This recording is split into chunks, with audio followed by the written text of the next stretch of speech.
My name is Benita and I am the creator behind Genes So So Rare. Today is our inaugural episode for Patient Voices, and today's guest is a heritable pulmonary hypertension patient. His name is Hari, and he is a young engineer from Netherlands. He's also an outdoor enthusiast and a yogi. His positive attitude in life is what makes him an outlier in the pulmonary hypertension community. I will put the description of what pulmonary hypertension is in the caption below, and once you read that, you will find that how limiting pulmonary hypertension diagnosis is. Despite all odds, he is an adventurer, a long distance hiker, and a cyclist who happens to have pulmonary hypertension. November is Pulmonary Hypertension Awareness Month, and I'm promoting my community member in this podcast, and his name is Hari. I'm also a pulmonary hypertension patient, but I have a different diagnosis than Hari. And Hari, can you please welcome to the podcast and tell me about yourself? Hi, so my name is Hari, and thanks for inviting me, Binita. Um, I'm a 32-year-old engineer who works full time. I live in the Netherlands. I got diagnosed with the pulmonary hypertension in 2022 February or so, and by 2023 July, it was confirmed that the root cause was genetic. I'm a vegetarian. I do a lot of yoga. I meditate. I strength train. I like to keep an active life, and I believe it has helped me to have a good quality of life, even with the disease. So yeah, that's what I would say. Awesome. So you recently got diagnosed, and you have you been like active all your life, or recently after the diagnosis you have been a little more active? No, I've always had the desire to be active, and when I was young boy, I used to play cricket. Um, I used to train for the sport, and I really like to be outdoors all the time. But I always knew that somewhere I was having breathing difficulties. I assigned it asthma because I didn't know anything better, and I was always thinking how if not for this breathing condition, I can be a very good player. I had all these ambitions to represent India and all that. As every kid who grew up in India with the love for cricket, they all wanted to play for the nation. I was no different. I was quite competitive. I played for the school. Then I also got into my university team, but at that point I really felt the breathing difficulty really impeding my performance, and I just couldn't keep up. But yeah, I went through that phase of, like a bit of a low self-esteem, because nobody understood. Even neither did I understand what was happening, but I just assigned it as, yeah, just not fit enough. Maybe I should just have a few more boost, something like that, like eat more eggs, something like that. But yeah, it wasn't working for me. So I just said, I just don't have the willpower to play the sport anymore. And from there, it was a decline. I just didn't take care of myself. I got into, when you are in college and in the hostel, you get into some habits. I won't go into the details of it, but yeah. So those few years, I was not taking care of myself. But then I came abroad for my higher education. There, for different reasons, I got into yoga. Like my lifestyle and was completely, I had to redo my whole life. The way I lived in India, I just won't work in Netherlands. And the workload, the study load was too much for me. So I got into a lot of, anxiety, you could say even depression. So I just by chance explored yoga meditation. That was already 10, 11 years back. And it has been a continuous support from there on. Every day I practice. So the practice grew over those last decade, and slowly my health deteriorated actually until 2019, 2020. So by 2015 I started doing yoga, and by 2021 I was having a very, like very dysfunctional. I couldn't go to the grocery shop. I couldn't just, pick up my own, like just doing the basic stuff of day-to-day life. I found it very challenging. And again, that phase brought me to a bit of a confusion within me, because I was wondering why, despite all these, 5, 6 years of doing yoga at that time and eating clean, why I still can't do the basic stuff. And again, that the thought process of maybe I just don't have the willpower. Everybody is probably facing the same challenges, but it's just I don't have the willpower. That was how I assigned assigned meaning to that. And I still was under the impression I just had a very severe case of asthma. So I lived with that belief, and I tried to solve asthma through a lot of lifestyle improvements. Like I used to tape my mouth, and I used to force myself to breathe through the nose. So before sleeping, I will tape my mouth. So I just don't give any chance for opening my mouth. So all these kind of, like I started working with some coaches who are very nasal breathing oriented. They helped me, like they tried to counsel me in a different way, because I kind of gave them a wrong input. I gave them the input that I'm having asthma, like a very how do you call it, like a firm diagnosis. I told them it's not the case. But at that time I was 26, 27. I didn't have the kind of skill set to, like speak in ambiguity, like explain to them that I don't know actually, but I suspect it's asthma. That way I didn't lead them. So in a way I delayed this process of diagnosis for myself. And then by 2022 Jan Feb, I got the diagnosis, and then life became better as soon as the diagnosis happened. So I was active, but somehow my activity was not translating to results until the diagnosis. And as soon as the diagnosis happened, all that effort of the 10 years, it just was like a breakthrough. Like I immediately felt how it is to feel good. Like the first dose of medicines, I already felt like, is this how it should be? And I was having that mind was totally having a different baseline as normal. And now it just was opened up to this new possibility. Although the dialogues in the room with the doctors and everybody was that he should not climb stairs, he should not cycle, he should not back in India when the diagnosis happened. But somewhere within me I really felt like, no, no, that's totally, we can avoid this, because I feel 100 times better. And in the Netherlands, after I got diagnosed in India, because I it was immediately after my wedding, 5, 6 days after my wedding.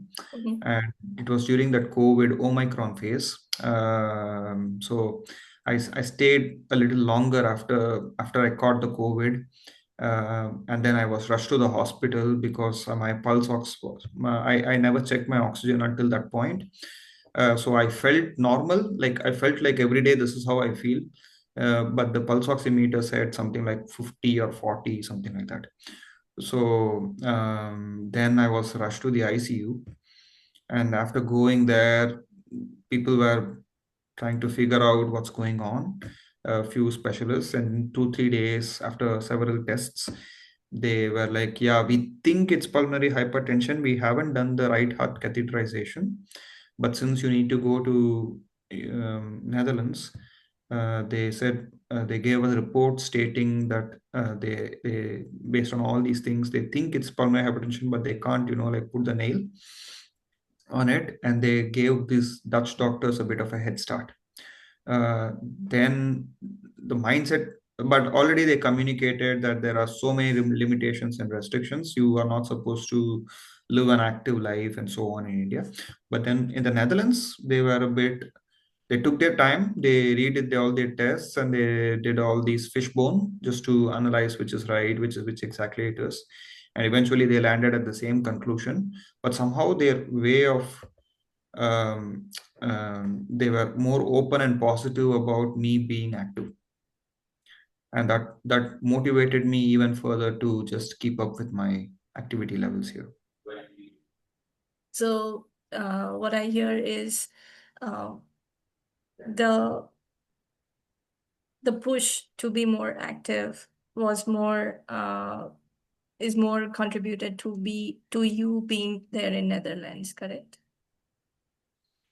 After the diagnosis, of course. Yeah, sure. Yeah, yeah.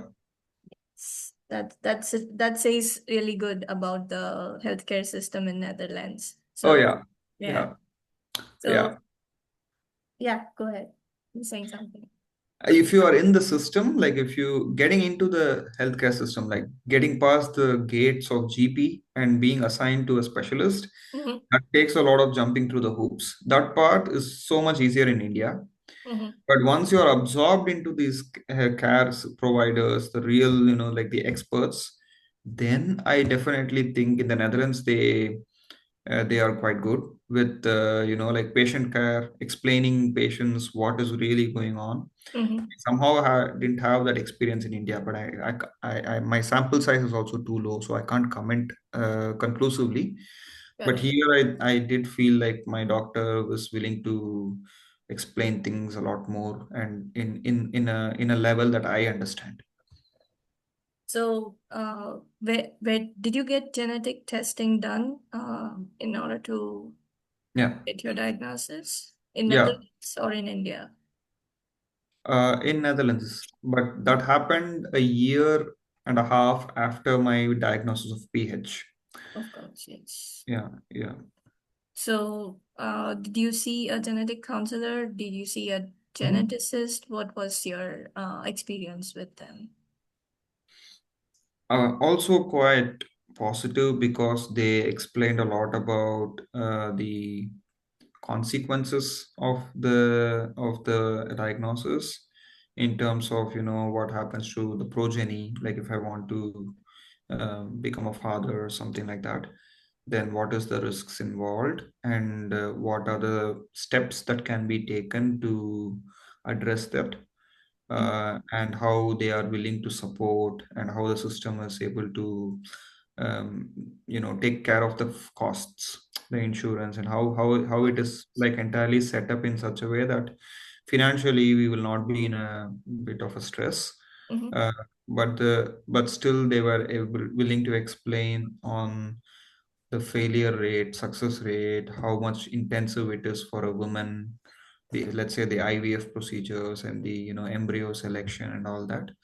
So they took a lot of effort to go into the details about the procedure, how much time we are expected to come from our city to Amsterdam. So I come from Eindhoven, which is an hour and 20 minutes by train to Amsterdam. Mhm. So they did a very good job with being patient and explaining the details about the procedures.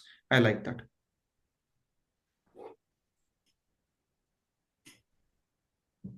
So, my question about pulmonary hypertension being invisible was answered by you.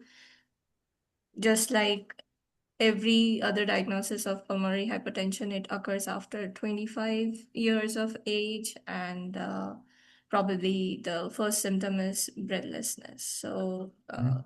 shortness of breath. Yeah. So, I was surprised to know when you mentioned that genetic counselor also counseled you about the financial load as well as the insurance. So that was a plus point that I never got to in my life. Yeah. Yeah. Yeah, it was a dialogue. We were asking questions back and forth, and Mm-hmm. basically what she said was, "I am indeed the how do you call it, the responsible person in this genetic lab, and if I give it in writing that this should be taken care of by the insurance, then it will be taken care by the insurance. That's Oh, what she that's said. awesome. So they Yeah, have the authority to yeah, exactly. be in there. Okay, that's good. So how does the medication in the system in Netherlands works? It is in your like insurance. Everything is covered in Yes. insurance. Do you have?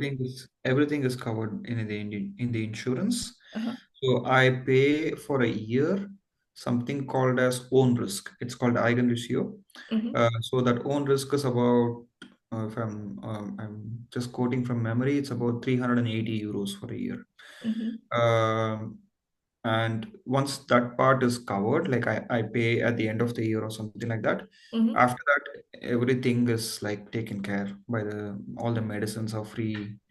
And in fact, it's some medicines like ambrisentan, they are very proactive. They reach out to me saying we can deliver in 3 days. Are you available in the next 3 days or next 5 days? So they reach out to me and ask ahead of, like they, Yeah. they know how many days I should still have the medicine, and 20 days prior to that they will start having that discussion with me. uh, for the other drugs like tadalafil, spironolactone, and like furosemide, again it's the apothec, so pharmacy, they just need to be triggered like a week or two in advance. Just I do it for safety, like 1 week in advance. Mm-hmm. But in 1 or 2 days they will procure the medicines for me, and they'll be like, yeah, it's here. They'll send me a message saying the medicines have arrived and it's in the locker. This is the You can pick it up from the locker at whatever time that fits your needs. So in yeah, that system is smooth. You just need to spend a little time to understand how these things work. But otherwise, once you get a hang of it, it just runs by itself. Awesome. So, what medications are you on, Hari? Ambrisentan, you said. Tadalafil, ambrisentan, furosemide, and spironolactone. So those You are on triple therapy or double therapy? double. Double. Okay. And that controls your pressures now? So basically, I expect so, but I don't have the measurement after my first RHC because my doctor suggested that since you seem to be doing well, your quality of life is quite well, Mm-hmm. there is no need to do that RHC. Some protocol, something he said like that.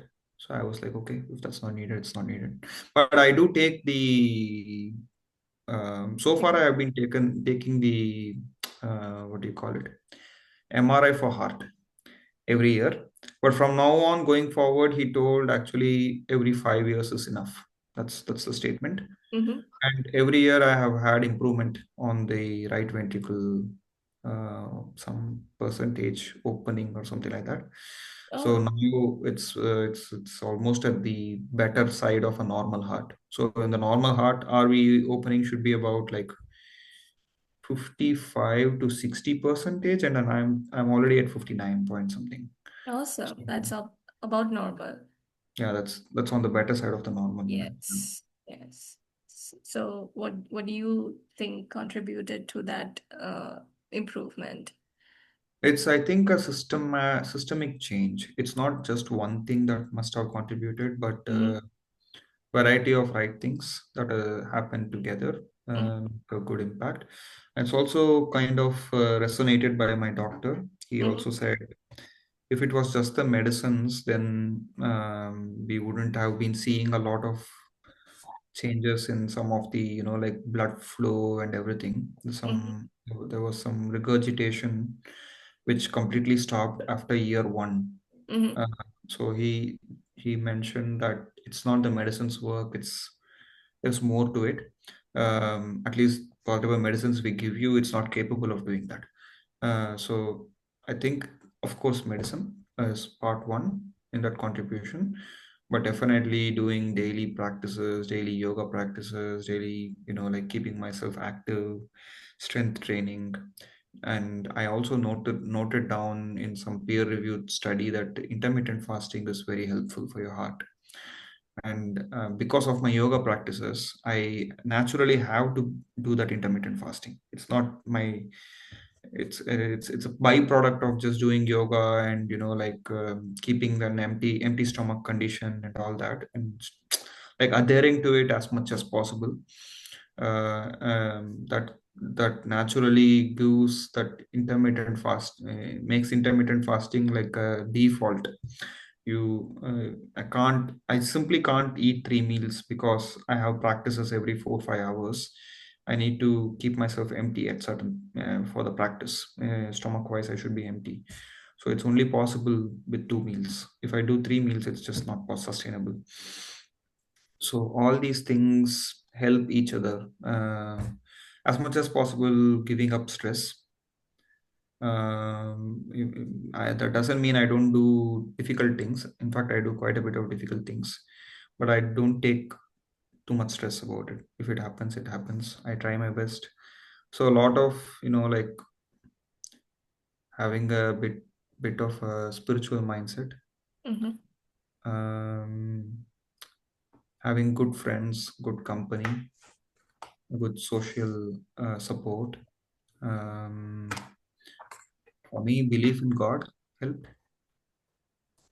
Um, yeah, a lot of different things.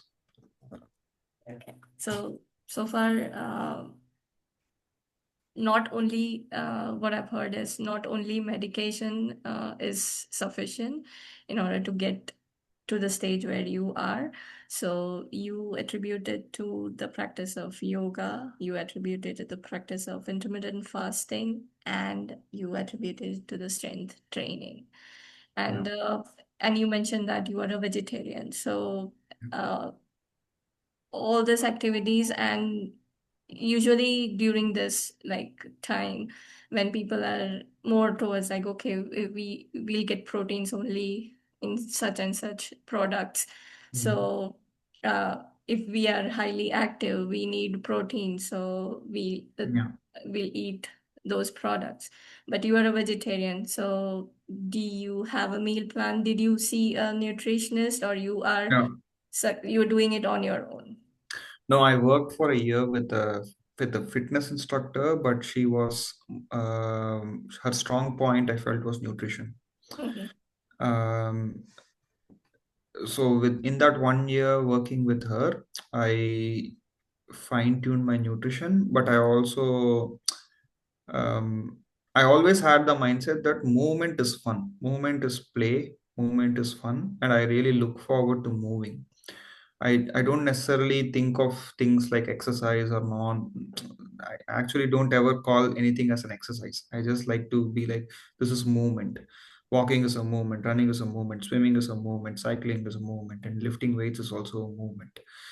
So I do have the mindset of movement is medicine, and work. So when I worked with this coach, we fine tune that movement aspect, like which one is more helpful, which one is actually an overkill right now, and we are doing more of the same. So kind of rebalanced my movement proportions. And with the nutrition, I was thinking I was eating healthy, because in terms of the food itself, it was healthy, but I was not balancing the macronutrients properly. mm, And I was under a bit of a protein, I would call deficit on mm, a day-to-day basis. mm, So I intentionally added more protein sources in my meal for mm, every on a day-to-day basis, mm, which means I added generally a lot of tofu, edamame, tempeh, um, sprouted bean, mm, lentils. But lentils are highly I had the misconception that when lentil is high on protein. Seems to be that lentil is more carbohydrates, but in a way it contributes in an overall sense for me. I don't look at lentils itself as the major source of protein, but I generally have Greek yogurt, which is low fat. So I have to buy low fat or no fat Greek yogurt, low fat or no fat cottage cheese, I used to have edamame, I used to have tofu, I used to have tempeh. So I rotate these things. Generally, I will have two of these items in every meal, Okay. just so I can get a certain, 25, 30 grams of protein in every meal. If I'm particularly working, I mean, if I'm like strength training a bit of a hard session that day, then I will take some vegan protein shake or whey protein. Okay. One of the two I will take. And I also, eggs felt like effort wise less for me. So Mm-hmm. I used to boil like 2, 3 eggs a day and eat it in one of the meals, preferably in the lunch than the dinner. I still maintain 2 meals a day.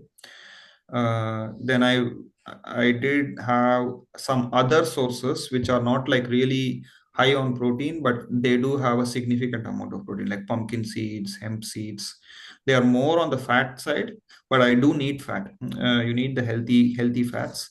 So I used to get my proteins from multiple places because I'm vegetarian. Mm-hmm. I think it's a lot more convenient if you are a meat eater. I won't deny that. Yeah. Okay. Yeah. Yeah. That sounds true. And convenience is one point, but yeah, if you have some thing that you believe in, you definitely have to Yeah. go out of that convenience and go out Yeah. of the way and try to find the sources. Yeah, it's still doable. It's That's what I still see. doable. I Correct. I traveled a lot in those Mhm. 3 years. Like I've been to 30, 35 countries in remote mountains, hiking everywhere. Even then, just I mean, those days I just, stick to easier protein, whichever is available from the supermarket. Like I take some protein bars, I Mm. will have a protein shake. I will, if I find Greek yogurt and cottage cheese would be more easy to find in this part of the world, Europe, in the Mhm. supermarkets. So I just load them. Mm. So I will just intentionally eating protein, but which are easier available. Mm. You don't have too much time to cook, but you can Correct. always eat yogurt. Correct. You can eat skyr, which is like an Icelandic yogurt, which is high on protein. Yeah. So you just need to, like look ahead a bit. That if you're being going to be in the mountain hut, think about it. In fact, if you're very much on the activity side, like if you're going to have a very long active day in the mountains, having more carbs is not a big problem actually. Having more carbs and more fat on that particular day, it's completely fine. Your body actually needs those energy sources more than the protein. But once you are done with the hiking and you're back in the plane and you're resting, that's when you eat more protein and you rest more, so your muscles get the time to recover and rebuild. So Wow. it's, We yeah, you need we will to. talk. We will talk about that because I'm Yeah, very interested to know about all your hiking adventures and everything. sure. So we'll definitely talk in detail about that. Since this is your hereditary pulmonary hypertension, so Mhm. just going back to your diagnosis. So since it is hereditary, what impact did it have on your family? Oh, they were. Oh, yeah, first it was a bit of a denial because we were speaking about the question about kids and how much risk it is involved and all that. So that first conversation was about them trying to convince me that I'm overthinking and I should go ahead and have kids and those kind of talks. Later, I had to like slowly bring the topic up that it would be good to get clear from whom I got this, Mm. so that that side of the family can be in a bit of an alert Mm-hmm. in case somebody else in that line gets, like sudden shortness of breath and they are not able to associate what's happening. Mm-hmm.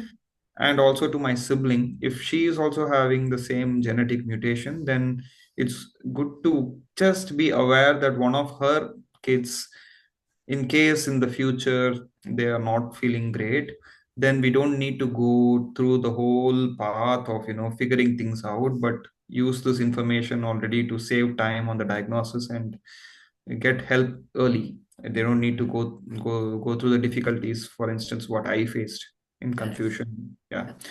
So yeah, this message, it took some time to land on them and for them to see the value behind getting the test done, and eventually it happened. um, but it did take its own time to get people on board to accept that this is useful thing to do for them. Yeah. Did you get any help from the genetic counselor to talk to your family about this Yeah, diagnosis? she did. She definitely gave me some good points to tell. But at the same time, yeah, that conversation with her was also like, you tell whatever is possible, but you can't force these adults. They're grown people, and if they don't want to do it, they don't want to do it. So it's okay. So Yeah. you had an idea of what to like understanding of the disease, and you had an idea on what to tell to the family Yeah. members. Yeah, I think the main message there is that the family is well connected, so we wouldn't want another person in the family to suffer Correct. unnecessarily. Correct. So I think that's where all of us kind of converged and said, yeah, it makes sense and Okay. we should Makes get it sense. done. Yeah. So you were talking about your adventures, and I took a little break just to clarify about the hereditary side of the pulmonary hypertension. So I would like to know more about your adventures, where in, like you said that you visited many countries, you had a good amount of adventure, like it is called a bucket list. So I'm sure you have a good bucket list that has been already achieved, and you might have more. So do you want to like give us an idea of your life, day in life of Hari, doing these adventures? Oh, okay. It really is depending on the if it's a long hike, if it's like 8 9 hours of hiking, Mm-hmm. I prefer starting early, like 5 a.m. out the door, because uh, things tend to take a little more time for me with the ailment. So I don't want to. I would rather, like take my time instead of rushing through the whole hike and just trying to be there before everything gets dark. Mm-hmm. So I like to start early for Mm-hmm. that reason. Okay. And generally, if it's a real mountain hike in the Alps, then I generally take the first part really slow, conserve my energy, Mm-hmm. and the second part I try to pick up speed. And Okay. by that time, I would be sufficiently warmed up as well. I just feel more confident in the second half. If it's a forest hike, Mm-hmm. you just keep a steady speed. I just keep going, and because I always have a mind, my mind already knows that in a forest hike, the ascent is small, the descent is also like whenever you have an ascent, you soon there is a descent, and I know that moment of again conserving the energy is not too far away. So I somehow in my mind just feels more confident and comfortable in a forest hike. In mountain hike, I am a little bit more conservative. I try to pace things as slow as possible in the first half, take some water, eat my food in the first part of the hike itself, so I have some more energy all the time. Take protein bars, take your Greek yogurt, eat some avocados, just have some energy source all the time, getting in electrolytes. In the winter mountains, it's a lot more challenging because of the snow accumulation, and you have to really push through. Mm-hmm. Uh, but if there is no snow, so for instance, if you go to Portugal in Mm-hmm. in, in the winter months, it doesn't really matter.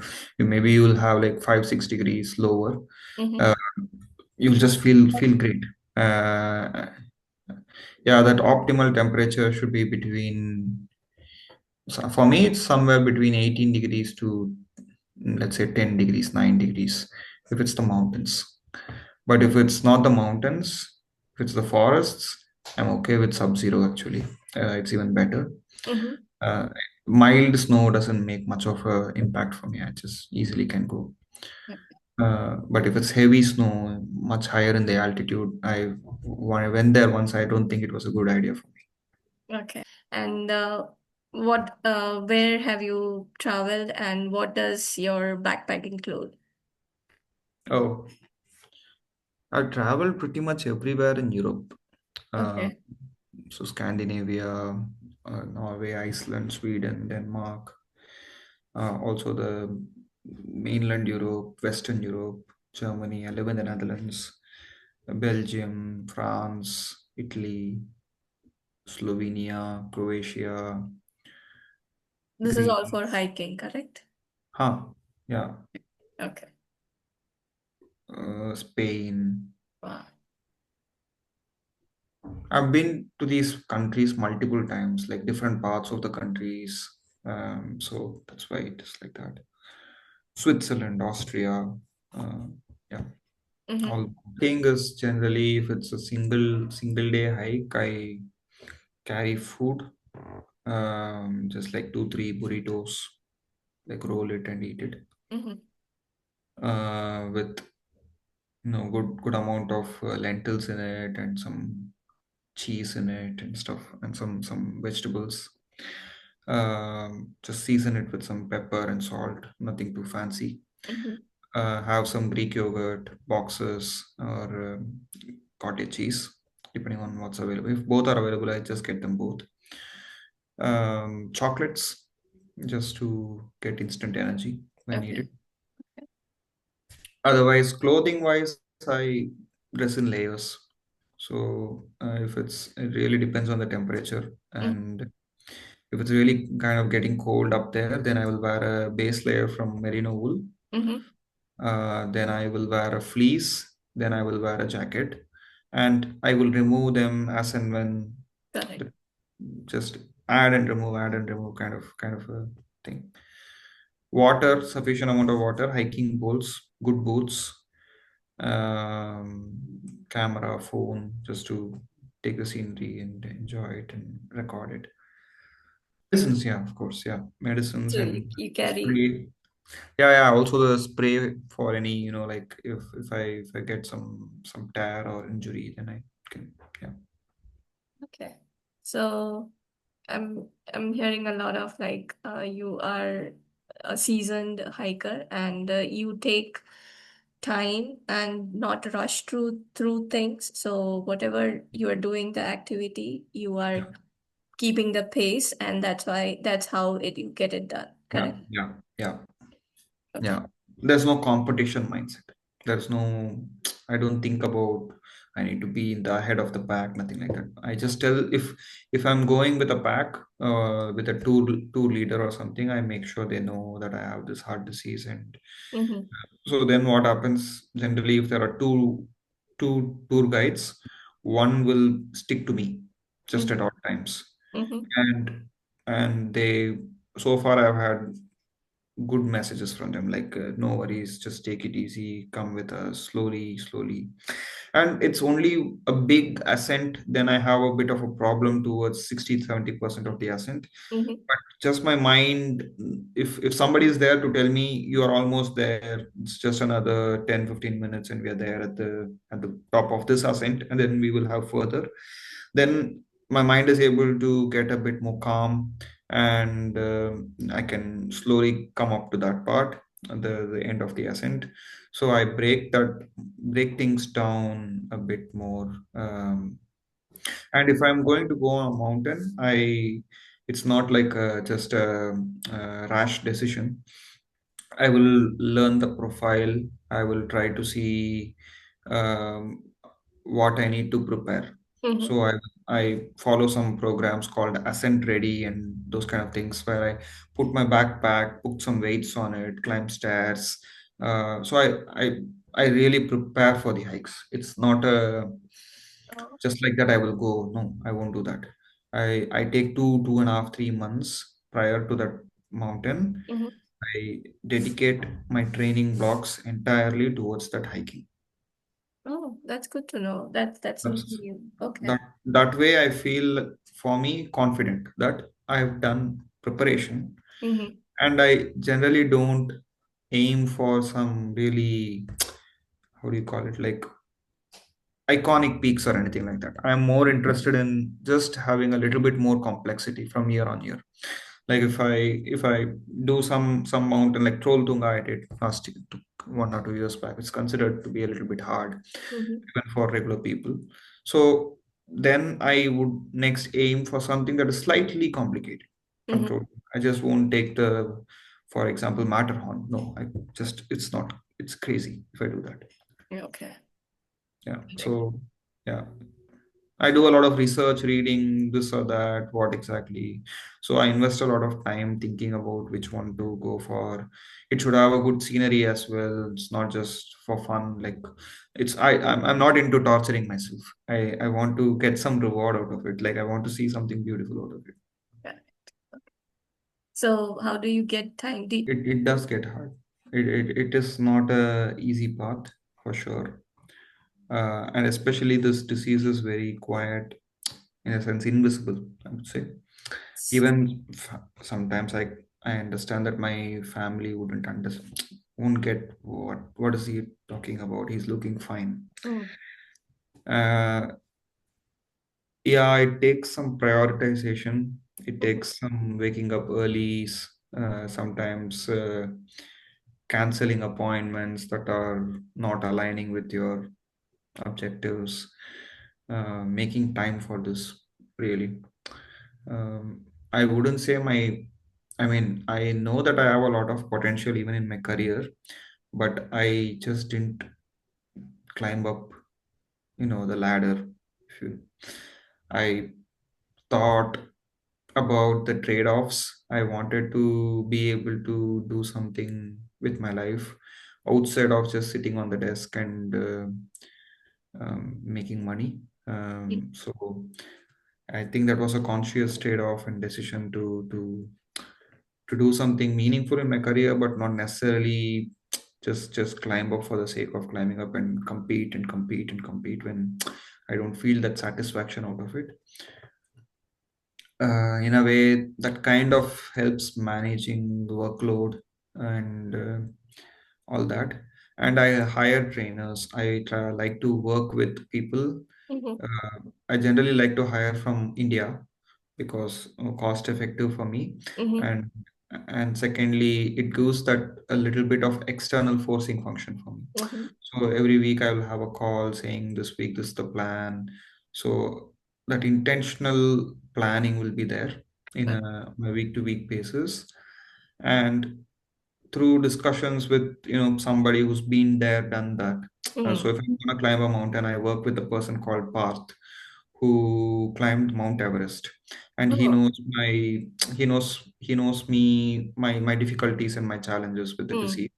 Mm. So he helps me with a plan that is attainable for me, at the same time helps me reach the goal. So for another person, he would have a lot of running, 20 kilometers, 10 kilometers and all that.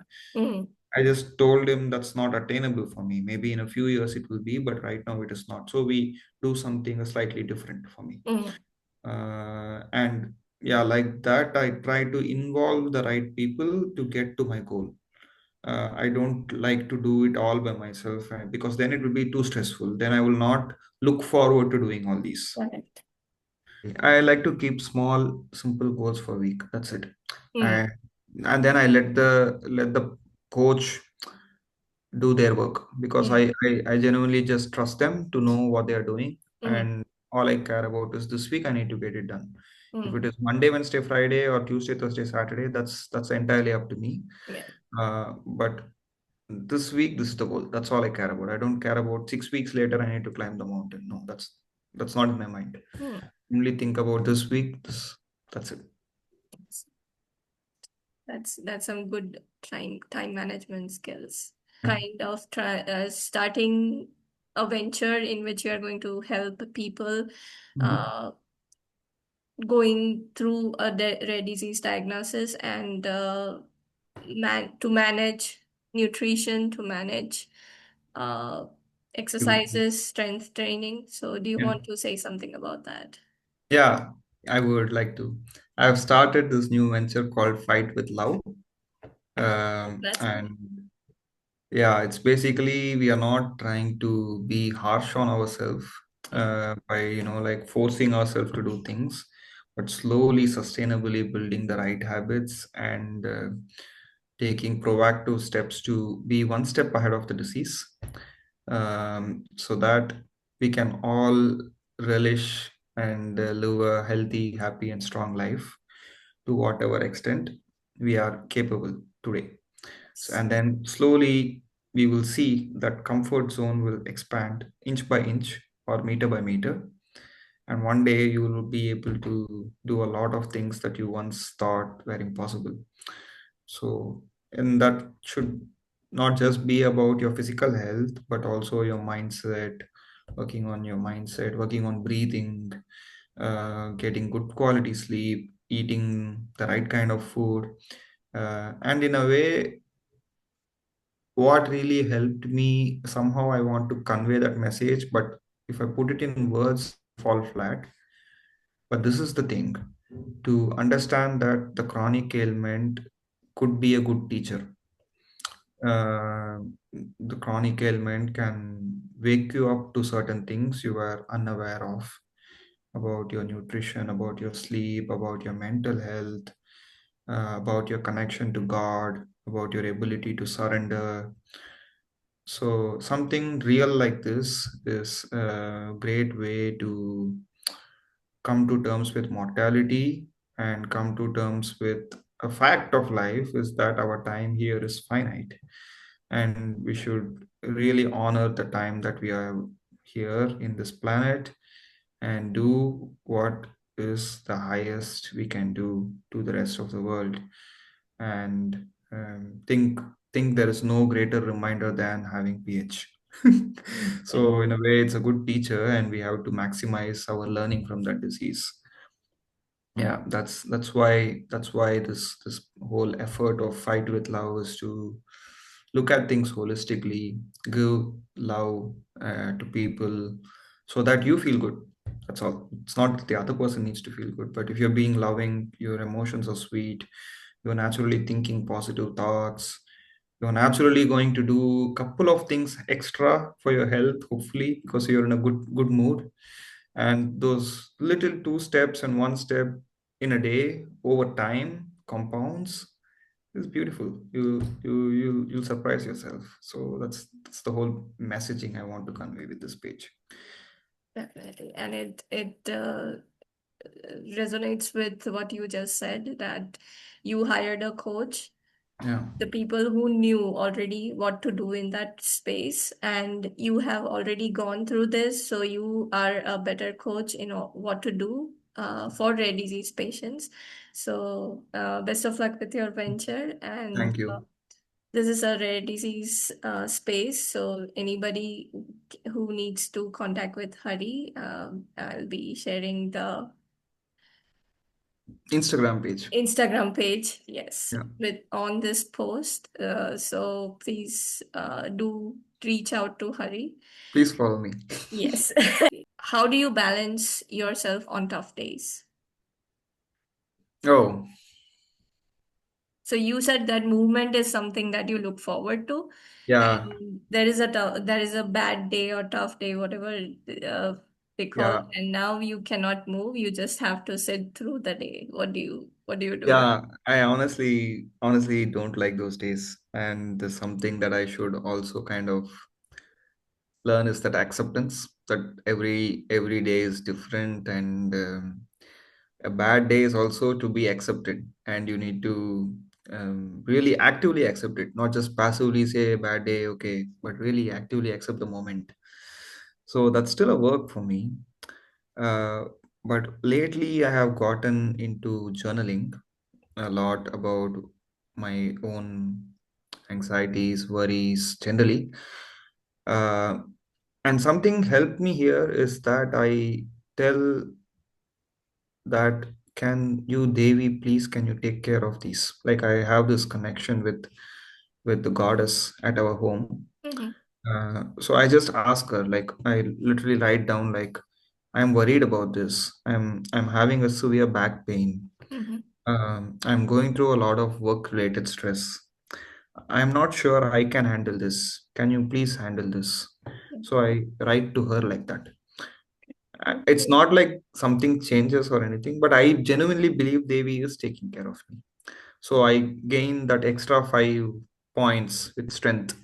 And I'm like, okay, if I can't do the whole walking today as planned, why not just get out of the house and walk around the street for a couple of minutes? And the small tricks like breaking that initial resistance is all that I need to continue the act. Yes. It's all the 2 minute commitments. I don't think about 30 minutes walking. I think about the 2 minute commitments, wearing the shoes, putting the jacket. Mm-hmm. That I can do. Most days I can do. Even on bad days I can do. Then that next 1 minute commitment is walking down the road. That's it. Then Mm. we will see. It's okay. If that's the max that day, then I come back in. Likewise at work, if just getting like thrown around in projects, it's just yeah, something I need to. Our difficulties and challenges are in multiple fronts: work, family, health, finance, whatever. So like in different areas, different tactics. But the whole thing is to look at all situations as a teacher. Look at all situations as a way for us to grow further, and evolve a little bit, evolve at least a little bit from these situations. Otherwise, why are we wasting our struggles? Our struggles are here for a purpose, to teach us something. So yeah, that's the mindset. That's so empowering, like hearing about that also, because we all go through bad days and we know Yeah. how it feels on those days. So everything is planned and like, okay, the bad day falls and yeah, like, okay, down. Not doing anything. No, I do have certain those days as well. I Yeah. definitely do have those days. Off late, yes, for sure. Yeah. Life happens. Life happens. Yes. Okay. So being active, how did it change your view about yourself beyond your diagnosis as a person? Oh, definitely changed the whole perspective. So maybe I will tell you something. I got diagnosed first in India. It was like a bit not official diagnosis. It was more like an indication that it would be PH. And then I took that report and came to Netherlands. I had to wait for a long time to get to the doctor because I was actually a little bit stable with already the medicines that they prescribed in India. Um, it took 2.5, 3 months to once again get the final diagnosis in the Netherlands. So it was actually end of April or something like that to be declared as pulmonary, like I was having pulmonary hypertension. And the doctor, she was a lady, I don't remember her name, who came to explain the prognosis. That was the first moment of explaining the reality of this disease. Although in India they told you shouldn't walk, you shouldn't do that, and then I went into this googling spiral rabbit hole, and then I was like, no, I'm not gonna. It's okay. Whatever it is, let the doctors tell me. I'm not gonna read these things myself and be like stress myself out. But this lady doctor in Netherlands, she was telling me how severe it is and how I should be lucky if I have 2 or 3 more years, something like that. And Yeah. my first thought was I was very passionate about running. So although I can only run from gate to gate, from one house to the other house, I couldn't run further. But I really enjoyed running. I hired a running, like I was working with a running coach before my diagnosis. And I couldn't do anything. I was just doing drills, drills, drills. My movement is so good with running. It's just that I can't carry it past 10 meters. So that way. Mm. But that desire was there deep down that I want to someday I want to run like a certain amount of distance that I am proud of. I don't know what that number is. Somewhere I know within me, but I don't want to let it out. One fine day when I do it, people will know. But yeah, my first question to that lady doctor was, does that mean I cannot run a marathon or something like that? And she really rolled her eyes in disbelief. And I saw it like literally, like she was standing next to me and she was rolling her eyes and like she pretended like she didn't hear that question, and she went on to explain a little bit more about the prognosis. Then I was like, oh, that's strange. I thought, because I felt like $100 million, because really, like, because my heart was really working now. I don't care what the doctor says that I'm alive or dead in 2 years, but really my heart is like working after 20-30 years of not. I'm not able to say how it is, like, in the sense I was really working with 10% capacity of my heart until that point. Now I realized what a great relief it is to have the heart beating this well. And so, and she's giving some contradictory statement like I have only 2 years or 3 years to live. Internally I felt like that's all bullshit. I know I'm gonna live long somehow I felt that internal confidence at that time. So this was close to April 29, 30, somewhere near our King's Day in Netherlands. Actually, one day before the King's Day, if I'm not mistaken. I remember next day we had some celebration. So that's when I realized that, okay, what is this PH? Are there some important dates? Are there some Facebook communities? So I was thinking about what to do, how to take that next step and all that. That's when I came to know May 5th is World Pulmonary Hypertension Day. You know that? Yeah. So it was 6 days from then, 6 days from the day I got diagnosis. I decided I'm going to ride 50 kilometers cycling, and I did it. I did it without much, just yeah, little tired. Not like I didn't feel like I'm gonna pass out or anything like that. No, I was stable enough. I did it solo, and that was already my first shift in my perception.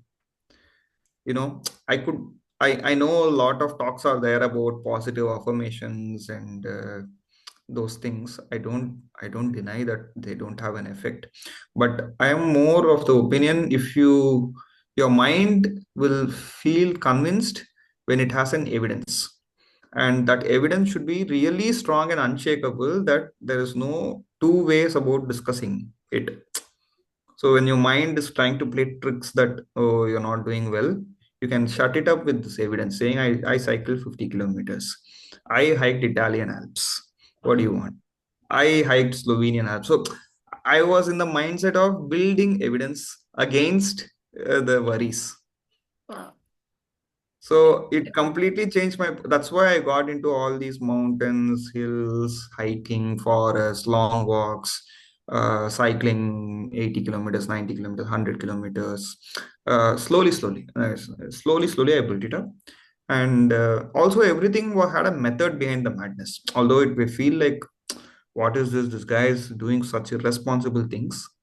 Maybe it is irresponsible, but there are months of work and years of preparation behind all this. So in a way, I felt like that was my insurance policy. Like I put in the hard yards, then I deserve to at least give myself a chance to see whether I can get the fruit of the effort.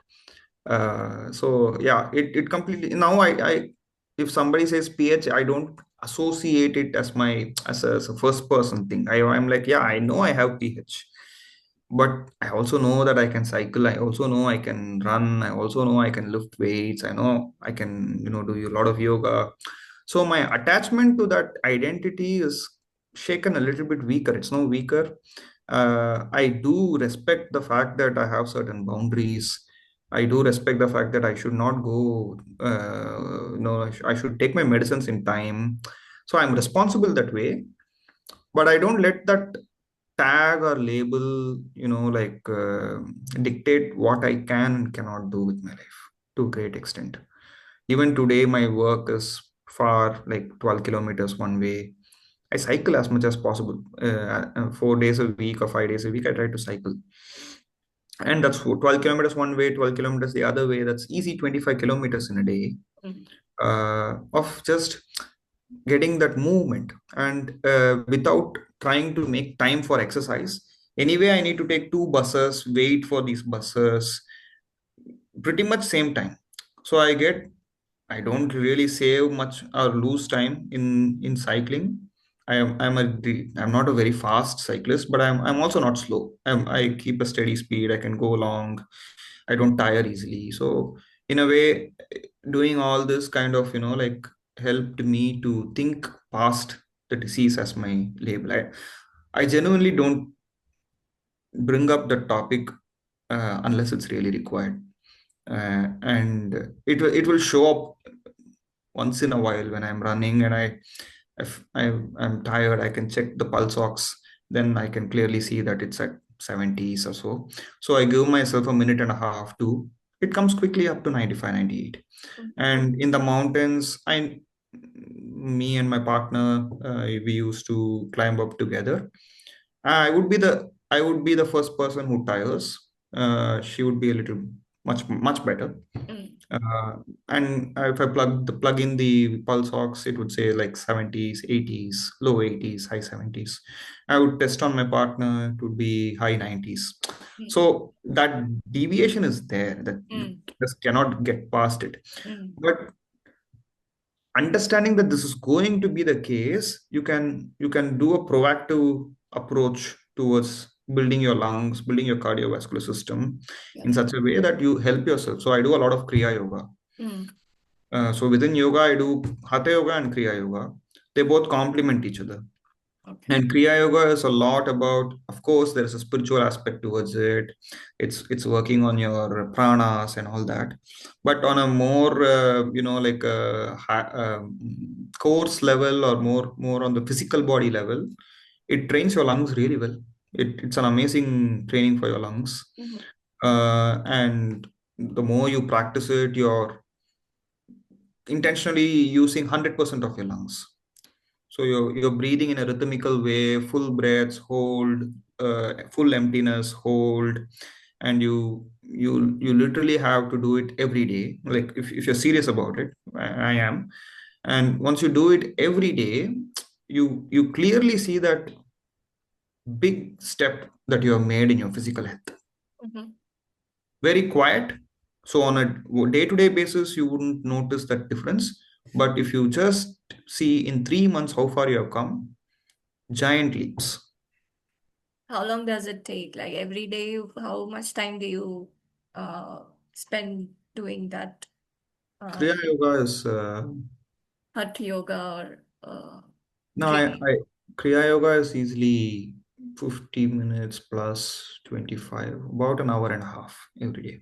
So you wake up early, you do the yoga and all that stuff, and then you go. I used to wake up really early, but of late I've been going through some stuff, so I just sleep late. I'm not able to sleep on time, so I wake up a little late. But I make sure it gets done. If not early, at least during lunch, before eating, something, I just make sure it happens. Oh, okay. So, Sometimes I've done yoga at office, uh-huh. in meeting rooms. Basically, you should have a don't care attitude a little bit. Like, okay, people say funny things, I don't care. They don't live my life, I live my life. Awesome. That that brings us to the end and Thank of you. this awareness, Pulmonary Hypertension Awareness Month. What uh, tips do you have for pulmonary hypertension patients to live a healthy life without worrying about the diagnosis? I think this disease, if it's feeling too hard for you, don't try to carry it all by yourself. Offload some weight. If you have some faith in God, go to God. If you don't have faith in God, say universe. If you don't have faith in universe, also, okay, Mother Nature. Somehow, connect with something bigger than yourself, and connect with something bigger and offload that weight of your shoulder. It maybe gives you a little bit of breathing space, and see what is it that you can do instead of ruminating a lot about things that you cannot do. See what you can do, nail it down. As simple as that. Like, build that confidence. And if you have many days in which you do what you can do, slowly that what you can do will stretch to a next level. And once that stretches to the next level, go to that next level and do that. So make this a priority. To lead a healthy life is your right. It won't be handed over to you. It takes effort, it takes some discipline. If you have the money for it, invest on the right people to guide you. If you don't have the money for it, it's okay. We will, community is there. We would like to offer together free resources, so that you can still, like, money should not be a Right. differentiation between a barrier for living a healthy life. That's my personal decision, personal choice as well. But yeah, there are support. There are people who are going through the journey, just like you. Speak up, ask questions, and take ownership about how you can lead today well. Don't worry about tomorrow. Don't worry about how you want to be in 5 years. Just learn to live today well. Like today, do the best you can, and likewise do the next day as well. Slowly, slowly build that confidence within yourself, and I'm sure you will lead the best life you can. Uh, so give yourself that much, gift yourself that much. Like you deserve to live a good life. So definitely give yourself that chance. Awesome. Thank you so much, Hari. You opened your heart and you shared so many good things about your journey. So, thank you so much. No problem. It was my pleasure, Benita. Bye. Thank you. Bye.